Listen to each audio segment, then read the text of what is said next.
অনেকটা চমক দেখেই অন্তর্বর্তী সরকারের উপদেষ্টা পরিষদে জায়গা করে নিয়েছেন নির্মাতা মোস্তফা সরোয়ার ফারুকী। রবিবার 10 নভেম্বর সন্ধ্যা 7:30 বঙ্গভবনে তিনি শপথ নেন।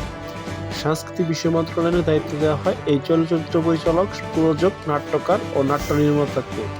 তবে তাকে নিয়ে সামাজিক যোগাযোগ মাধ্যমে বিভিন্ন মহলে আলোচনা সমালোচনা হচ্ছে।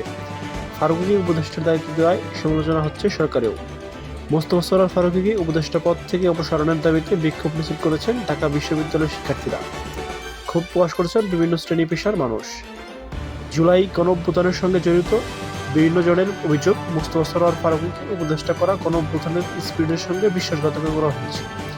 আসলে তাকে নিয়ে মানুষের ক্ষোভের কারণ কি? অনুসন্ধানে জানা গেছে, মোস্তফা সরোয়ার ফারুকী বিভিন্ন সময়ে তার লেখায় ফেসবুক পোস্টে শেখ মুজিবুর রহমান ও শেখ হাসিনাকে প্রশংসা করেছেন, যার ফলে গত 15 বছরে প্রিয়ভাজন ব্যক্তিত্ব ছিলেন পতিত আওয়ামী লীগ সরকারের। এই সুবাদে সরকারের বিভিন্ন সুবিধা গ্রহণ করেছেন তিনি।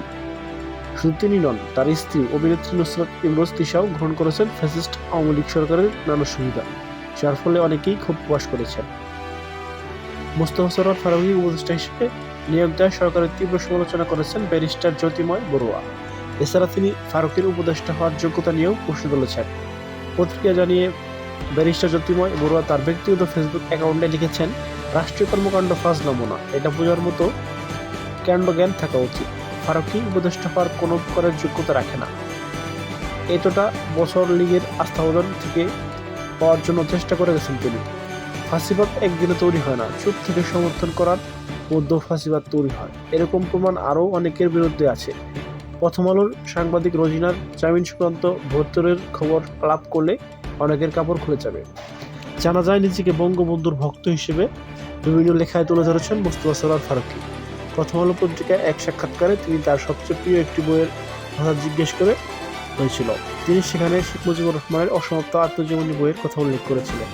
সেখানে তিনি বলেছিলেন, আমার প্রিয় বই অনেক, কিন্তু এখানে যেহেতু আপনি একটি বইকে বেছে নিতে বলেছেন, সেহেতু বঙ্গবন্ধু শেখ মুজিবুর রহমানের অসমাপ্ত আত্মজীবনীর কথা এটি প্রথম পড়েছিলাম বের হওয়ার পরই। কিছুদিন আগে একটা কাজে আবার পড়তে হয়েছে। বইটি আমার খুবই প্রিয়, কারণ এটি আমার নিজেকে চিনতে সাহায্য করেছে। বাংলাদেশের ডিসকোডটা কি, কোথা থেকে কেমন করে আমরা এলাম, এর উত্তর এর মধ্যে অসমাপ্ত জীবনের মধ্যে রয়েছে।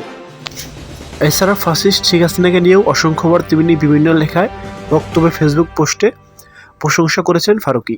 লিখেছেন শেখ হাসিনাকে নিয়েও। শেখ হাসিনাকে লেখা শেখ ফজিলাতুন্নেসা আমার মা শিরোনামে লেখার প্রশংসা করে তিনি রিভিউ পোস্ট করেছিলেন। সেখানে ফারুকী উল্লেখ করেছেন, ইতিহাস বেশিরভাগ সময় বিজয়ী ও পুরুষদের চোখেই লেখা হয়। শেখ হাসিনার এই লেখাটায় একটা ভিন্ন জ্বালানা দিয়ে আমাদের ইতিহাসটাকে দেখার চেষ্টা করা হয়েছে।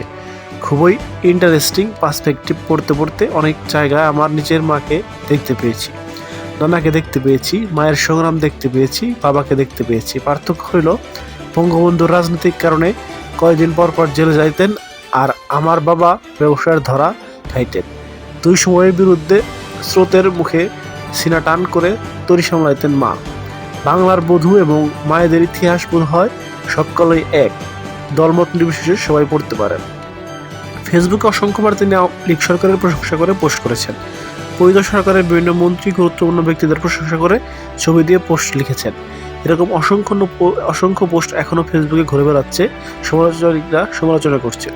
মোস্তফা সরোয়ার ফারুকীর বিরুদ্ধে পতিত দল আওয়ামী লীগের ভোট চুরি নির্বাচন ক্যাম্পেইনে অংশগ্রহণের অভিযোগ রয়েছে। অনেক আগে থেকেই এ সম্পর্কিত পোস্ট ভাইরাল হয় ফেসবুকে। প্রায় 2000 লাইকের এই পোস্টে উল্লেখ আছে, সাবেক মেয়র আনিসুল হকের নির্বাচনী অসংখ্যবার অংশগ্রহণ করেছেন মোস্তফা সরোয়ার ফারুকী।